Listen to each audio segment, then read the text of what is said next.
Hi, I'm Brad Dacus. Welcome to Faith and Law. Recently, I was able to speak briefly at a Christian Woodstock. It's called Bridge Fest out in New Jersey on the coast.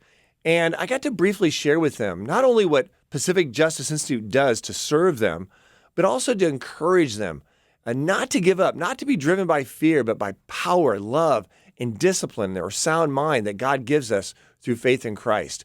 Now is not the time to be discouraged. Now is the time for us to boldly go forward. And I was so encouraged. The fact that there were about 10,000 people there boldly lifting up Jesus was such an encouragement, a reminder that we're not going it alone. So don't be discouraged, be encouraged, as I was at Bridgefest. Now, let's take a look at this trending viral video. Okay, so we were denied boarding, myself, my 16-month-old son, my mother. They took our luggage on the plane, which has my thyroid medication, which I'll be very sick without, my mother's medication. They basically said tough luck. And they won't tell me exactly what I said, but what happened, and I will tell you what happened right now. I was speaking to one of the flight attendants, got their pronouns wrong. The other flight attendant didn't like it. I said, I'm really sorry. I'm not very versed with pronouns. I was holding my son. He was having a temper tantrum. I had the car seat on my back. I wasn't really focusing on anything except getting my son's car seat on the flight and getting him comfortable and safe, and him, because now it's his nap time. You can see he's kind of falling asleep. They're saying that like it's a hate crime that I did, United. that I might not even be able to ever fly United. We don't even know how we're going to get back today. Folks, I don't know about you, but this is outrageous to me. Here this mother and her little baby want to get on the airlines, and because they didn't use the correct pronoun to define someone who was a flight attendant there, they're booted off the airline. United Airlines is not United Airlines. You know what they should call themselves? They should call themselves the Bigoted Airlines, because what they did was worse than Rosa Parks as far as I'm concerned. Rosa Parks, they wanted to put Rosa Parks in the back of a bus. Oh, they didn't put her in the back of the plane. No, they booted her off the plane because she did not use the right pronoun. That is to affirm a lie, something that's blasphemous against God, the holy and loving Creator. And Christians should not be expected to do that, much less treated like second-class citizens. And folks, you know what? United Airlines is not alone. Just recently, when I was flying on a flight, I was there at Southwest Airlines, the ticket gate.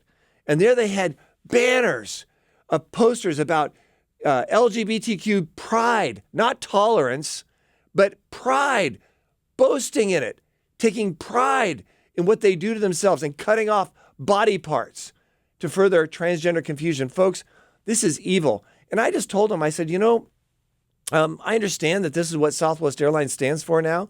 This is what you guys are about. But you're basically sending a message that people like me who believe in basic traditional marriage, the laws of nature, nature is God, that we're really not wanted. And yet there's nothing there promoting traditional marriage, even just recognizing traditional marriage, or those who believe in traditional marriage, the laws of nature and nature is God. So I just told him, I said, this really is very bigoted.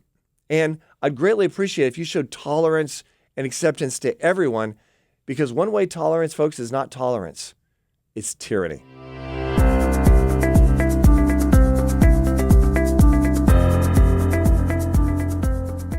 I'd like to welcome to the show Sophia Laurie. Sophia has a podcast entitled This Is a Woman. She also, by the way, happens to be a soccer player at a college, Vanguard University. So she has some firsthand knowledge on this issue. Welcome to the show, Sophia. Tell me, what effect do you see these policies having on students today? Yeah, these Title IX changes, I don't think a lot of society realizes how important Title IX is. This isn't just a sports issue. Actually, it wasn't even created to be a sports issue. It was just for equal opportunities in education. So this Title IX rewrite that the Biden administration is working on, it will not only take away those equal opportunities in sports, which by allowing males into female sports and vice versa, but we don't normally see it happening that way. It's also going to affect the locker rooms, the bathrooms on campus.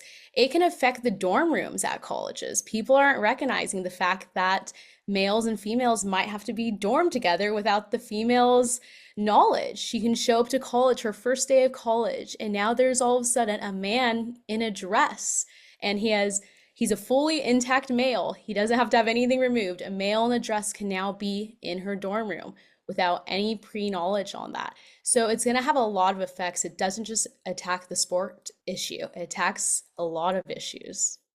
Okay, so I understand that right now the Biden administration backed off on their desire to change Title IX to force males to be able to compete in women's sports.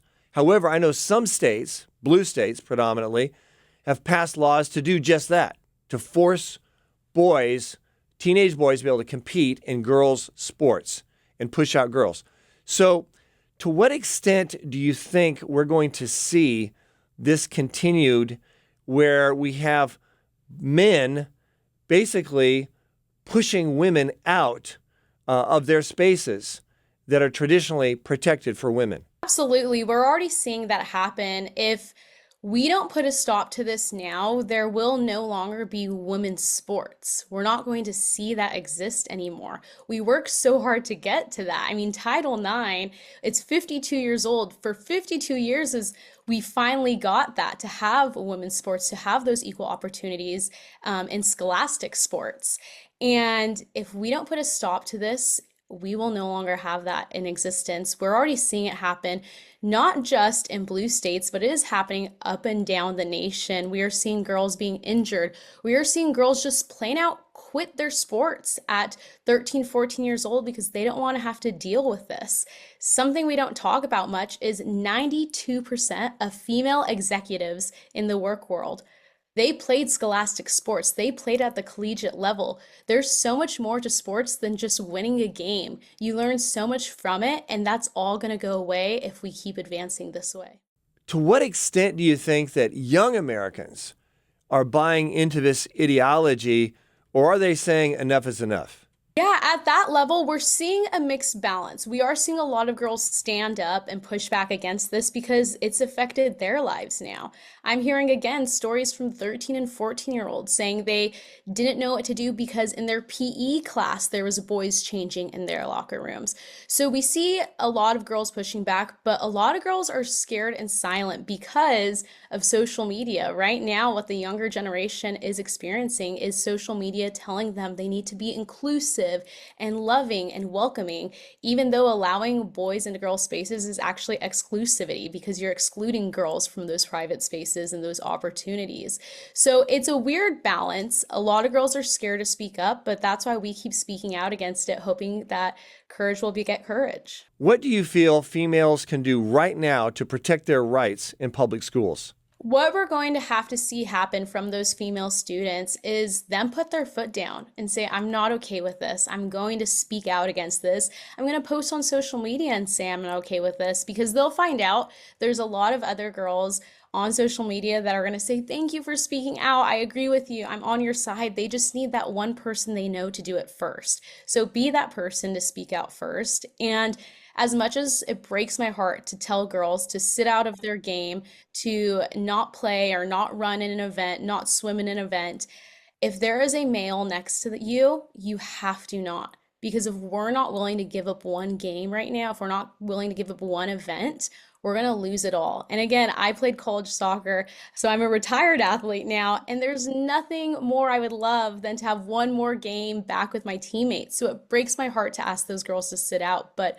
we have to put our foot down.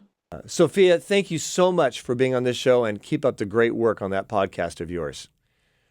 Well, folks, as I said before, we at Pacific Justice Institute, we're in the fight.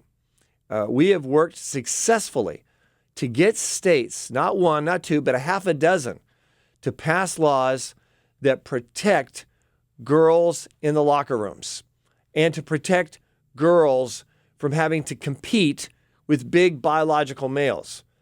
This is a project, it's an ongoing work of Pacific Justice Institute. And folks, without question, we would not be able to do this and have the impact we're having across America with regard to the state legislatures but for your support. And I want to thank all of you out there that are choosing to support the work of Pacific Justice Institute. We're a nonprofit 501c3 organization, so your support is tax deductible. And if you'd like to join our team in any amount, just go to our website. It's right here on the screen, pji.org, pji.org. Let's get out of the bleachers. Let's get on the field. Join us. And together, we can make a difference. Well, they're in the trenches and they're fighting, and PGI is on the front lines for the battle for freedom and liberty. They've been doing so much to equip pastors across the country and to really fight for the values that have made this country so great. Honored to be supportive of PGI. We're living in a time when Christians are constantly under assault for their beliefs in the marketplace.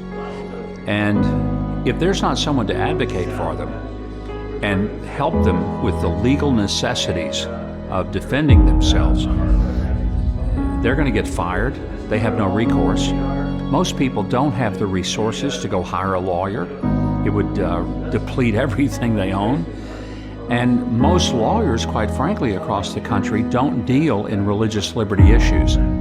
Well, we're living in some very difficult days in America where basic freedoms and especially religious liberty is under attack. And that's one of the reasons why Pacific Justice Institute is so vitally important to the future of this nation. What a great group of lawyers, first-class, top-rate lawyers who are willing to stand up for freedom and stand up for our American citizens under attack. Yeah, they can support, they can follow, they can pray.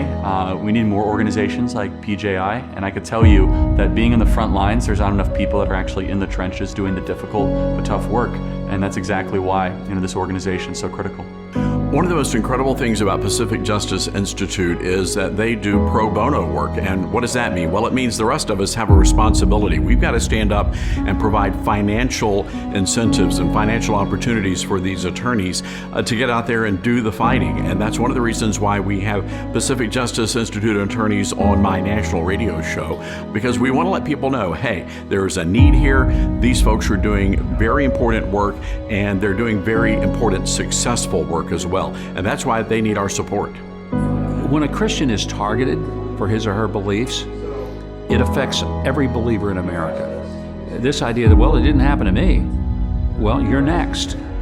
And when Pacific Justice Institute takes on a case, it's not just that one individual that they really are representing, because a legal precedent may be established from that will protect 1 million believers who could be in the same position for the exact same issue.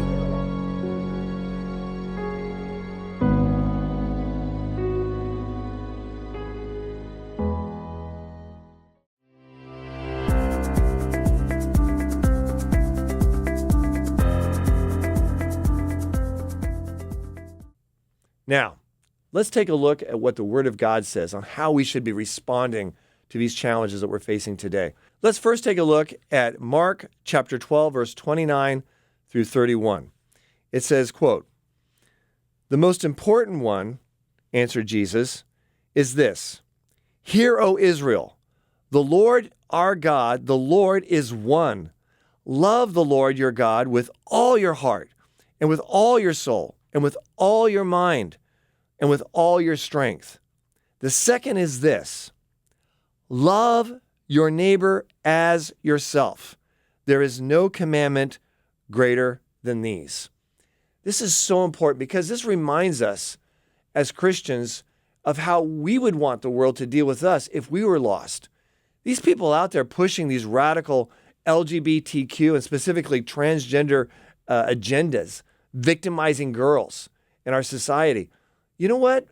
They're not trying to do evil for evil's sake. They're just blind. They're lost. They need Jesus.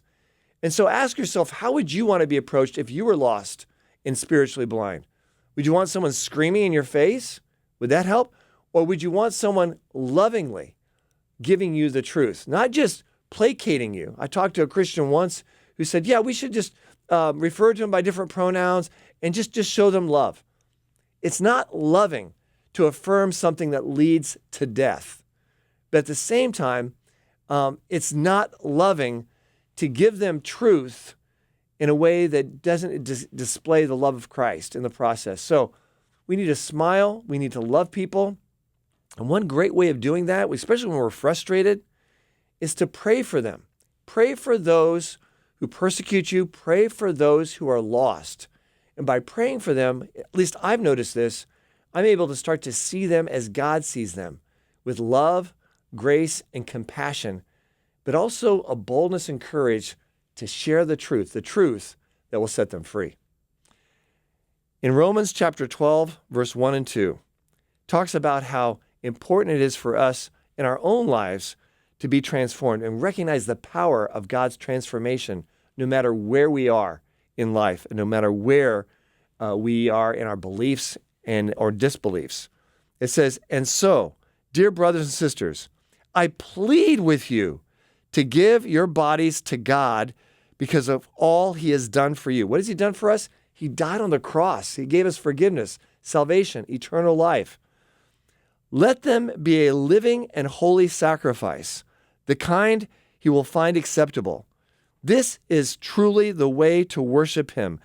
Don't copy the behavior and customs of this world, but let God transform you into a new person by changing the way you think. Then you will learn to know God's will for you, which is good and pleasing and perfect." This world is trying to indoctrinate us, to compromise our worldview. Instead of us influencing them, we're often silent, we're intimidated. And what happens? Then we're influenced by them. Whether it's what we watch on television, it's what we see in the airports, it's what our children are brainwashed with in our public schools. We need to understand not to allow ourselves to be brainwashed. But what do? We don't just shut out the evil exposure, but we also affirmatively take in the Word of God. We fellowship with believers. We're part of a church body. We attend church. We commune with God. We talk to God. By doing this, we allow God to transform us. And that transformation process, folks, is something that takes a lifetime. It's called sanctification. And it's something that we should embrace and something that we should look forward to as God, in his love and mercy, in his gentleness and forbearance, transforms us to be more and more like Jesus. And in the process, transforms those around us who see and witness what God's doing in our lives as we share the truth with them with boldness, courage, and love. And with that, folks, no matter what we face in society today, no matter how great the challenge, always, always keep the faith.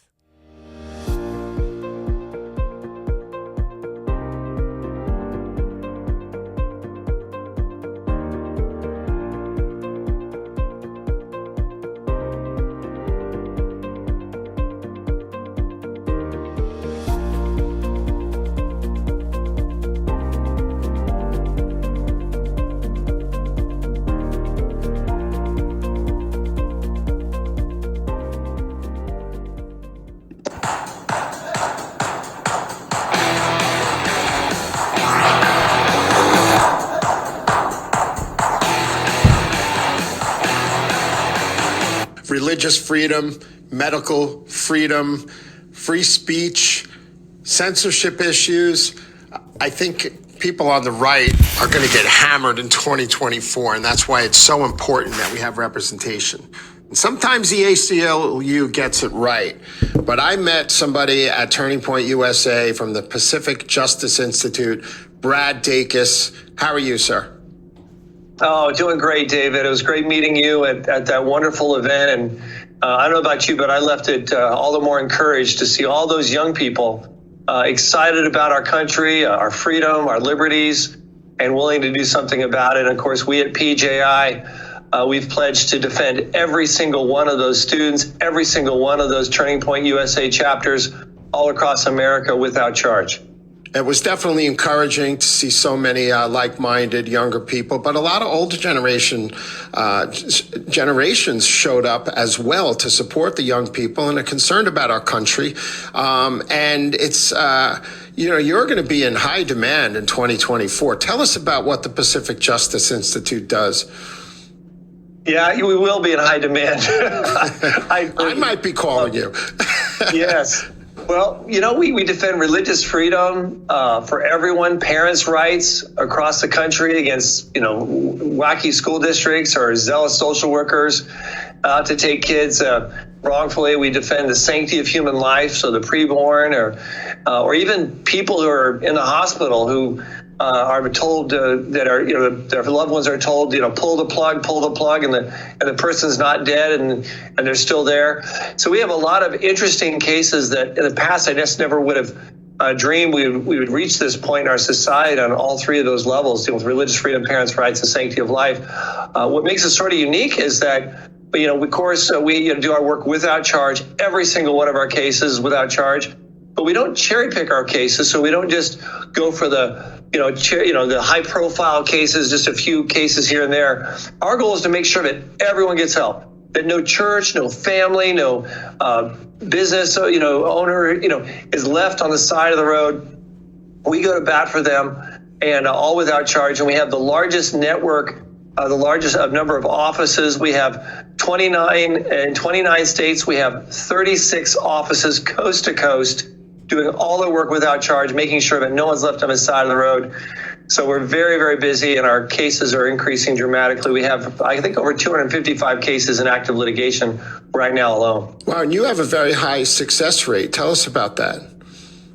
Yeah, we do. We really do. And part of that is, I know, it's God's grace and favor, but a lot of it's also hard work, and not doing C-grade work, but doing A-grade work when it comes to our doing our research on our cases, on our clients, preparing the complaints, the briefing, et cetera, the strategy. All our attorneys work together. So all combined, our case victory rate is better than 9 out of 10. So more than 90% of our cases we prevail in for our clients, and we do it completely without charge. It's pretty incredible, but we do our homework. We do excellent work for our clients, and it takes a lot of work to get that kind of high success rate. Yeah, there was a couple on the ground that I met. I gave them your phone number. Hopefully they contacted your offices. The woman didn't want to vax. Now it's 3 years later. She needs a double lung transplant, and quick.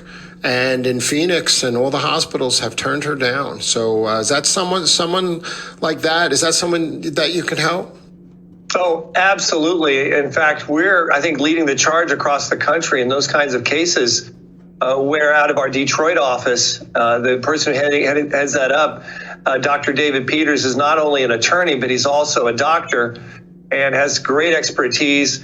And we've already seen the success. We've saved 2 individuals from a hospital, I think it was called Trinity Hospital, where they were told that, you have to get the vax or you die. Basically, they were being put on medical death row. Wow. It was outrageous. And we stepped in, we prevailed. Then we had to sue University of Michigan Medical Center. We prevailed there as well for 2 individuals critically in need of organ transplants. So we're really stepping up. We're taking these cases on all across the country. It's literally a matter of life and death as we move forward. Wow. Very interesting stuff. Now, what separates you? I know we were joking earlier about the ACLU. Sometimes they get it right, but what separates you from that? Are you committed to like conservative principles? What's the difference? Yeah, and I want to give the ACLU credit from where they first started. They did some really good work. They really did, for free speech in particular. But the ACLU has changed dramatically since its founding and formation. In fact, 2 of our attorneys are ex-ACLU attorneys, partly because they became Christians and they have a different worldview and perspective of liberty and religious freedom. So we at Pacific Justice Institute, we can agree with them at times on some free speech cases, perhaps, not as much as in the past, because they're not as in favor of free speech as they used to be. They're much more selective as to what kind of speech is protective. Is it leftist speech? They're real quick to defend that, but not as quick to defend people who have a traditional speech, religious speech, or convictions that are not a part of the progressive movement. So that's one way area we're different. We defend free speech, truly free speech. We're also don't believe in allowing the Establishment Clause to be misinterpreted. They're real big on using the Establishment Clause to create a society where we have freedom from religion. Back in law school at the University of Texas, where I went, I had a professor who was an ACLU attorney. And he used the phrase just flippantly. He said, the freedom from religion clause. And I said, whoa, wait a minute, professor. Isn't it actually freedom of religion? He goes, yes, that's right. So we have a different perspective in terms of the Establishment Clause. The Establishment Clause is to protect institutions and people of faith, not to persecute them and to treat them and their speech differently. So what about, we have a few more minutes, but really quick, like Governor Bashar in Kentucky I think he was writing down people's license plate numbers using the police when they were attending church during COVID. Is that a type of issue that you would represent? Oh, yes, particularly if that information Civil liberties? Oh, yeah, civil liberties. Oh, we've defended countless numbers of churches who were shut down. In fact, we're the ones who, by God's grace, were able to get a case to the Supreme Court. And the Supreme Court, with an emergency injunction, voted 6-3, ordering Governor Gavin Newsom of California open those churches and synagogues now. And he did. It was a dramatic victory that really helped turn the tide. I remember that. On the oppression. And in about a minute and a half, tell us about parental rights issues, especially in California. Big victories, Chino Hills, Escondido, Orange County, Temecula, right? Oh, yes. We've been going to bat for parents on their rights to have information against in defending school districts doing the right thing. But we have lawsuits in New Jersey, for example, defending school districts are being told, you have to lie to parents. You have to use pronouns. And don't let the parents know you're using pronouns that are encouraging confusion in these little children. We're taking these all across the country, especially in places like California and New York, and we do it all without charge. It's a huge battle, but we've got to take it on. They are crazy in New Jersey. I'm in New York. It's just as bad, but I think in Jersey it might be worse, actually. The school boards, 80% of the parents support these pornographic books in the schools that show up. And the people who show up, they're in the minority that are fighting. They're trying to protect the innocence of their children. It's all about preserving the innocence of our children, right? Right. Oh, exactly. Public schools have become, in the eyes of many, spiritual death camps for a reason. And they have become very dangerous in many, if not most places across the country, particularly on the East Coast and West Coast.